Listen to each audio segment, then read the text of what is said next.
Agama Hindu merupakan salah satu agama tertua di dunia. Menurut sejarah, ada 3 periode agama Hindu lahir.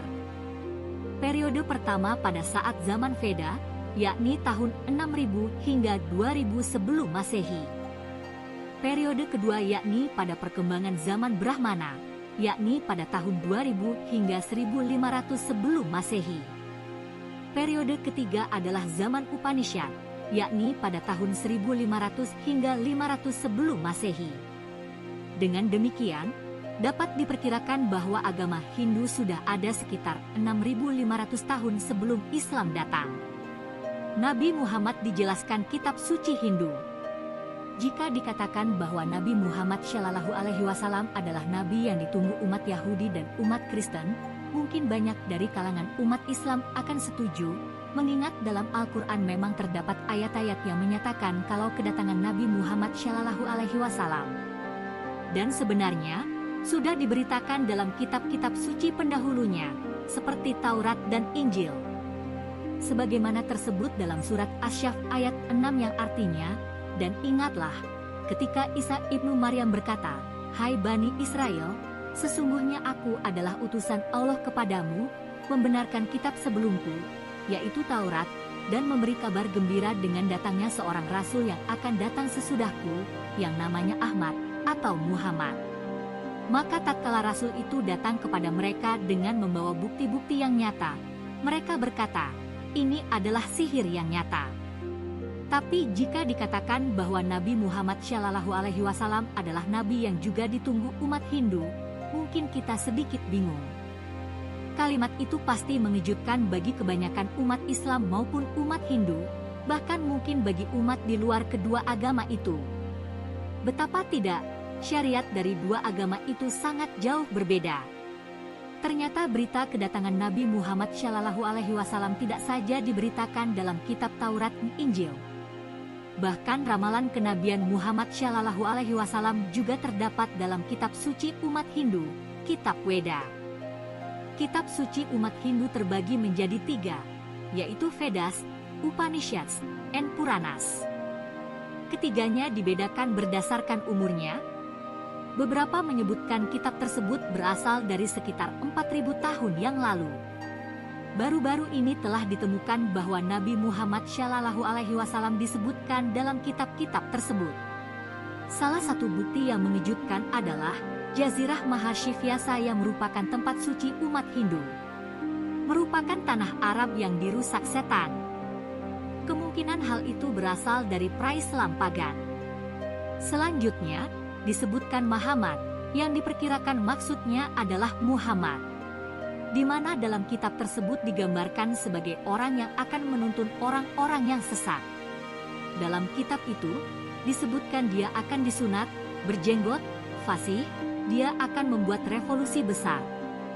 Dia akan mengumumkan panggilan untuk beribadah, dia akan makan daging hewan halal yang bukan dari babi. Dan dia akan melawan bangsa yang tidak beragama. Kesemua itu mengarah pada ciri-ciri Rasulullah Muhammad Shallallahu Alaihi Wasallam. Bhavishya Purana yang merupakan salah satu Puranas terpenting, memberikan bukti lain. Disebutkan bahwa di negeri asing akan ada seorang guru spiritual yang bernama Muhammad, di mana dia akan menjadi penghuni Arabia. Dia akan mengumpulkan kekuatan besar untuk melawan atau membunuh iblis. Dan Allah akan melindunginya dari lawan-lawannya. Kitab Upanishad, yang merupakan kitab tinggi dari Vedas, dan banyak digunakan sebagai literatur pelajar Hindu, menyebutkan nama Nabi Muhammad. Karena dalam kitab tersebut terdapat pengetahuan yang bersifat ketuhanan, yang mengajarkan bagaimana mendekatkan diri kepada Sang Khalik.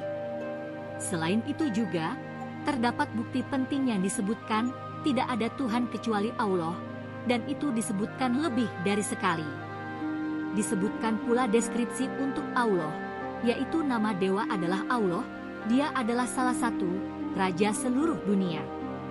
Dia adalah yang terbesar dari semua, terbaik, paling sempurna, paling suci dari semua, memelihara dari seluruh dunia.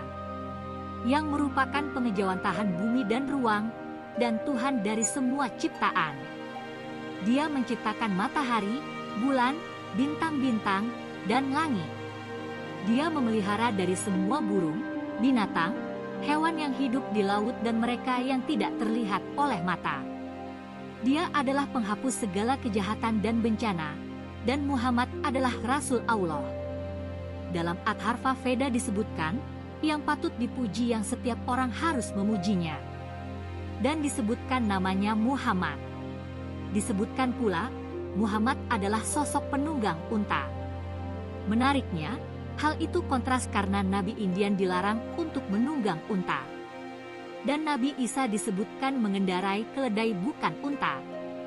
Sehingga jelaslah, yang dimaksud sang pengendara unta adalah Muhammad. Pada mantra ketujuh menyebutkan, ada orang yang akan menuntun semua manusia. Dan Muhammad selalu menegaskan tidak ada pengkhususan yang dituntun. Bukan hanya bangsa Israel ataupun bangsa Arab saja, melainkan seluruh umat. Kemudian pada mantra ke-6 berbicara tentang beberapa orang pemberani yang kalah tanpa pertempuran, dan jumlah lawan mereka adalah 10.000. Hal itu bisa menjadi acuan untuk pertempuran sekutu atau parit yang berlangsung pada masa Nabi Muhammad. Jumlah orang-orang yang melakukan pengepungan di sekitar Madinah memang 10.000. Dan mereka kalah tanpa pertempuran, karena Allah mengirimkan badai, yang akhirnya, setelah pengepungan panjang, memaksa mereka untuk meninggalkan lokasi.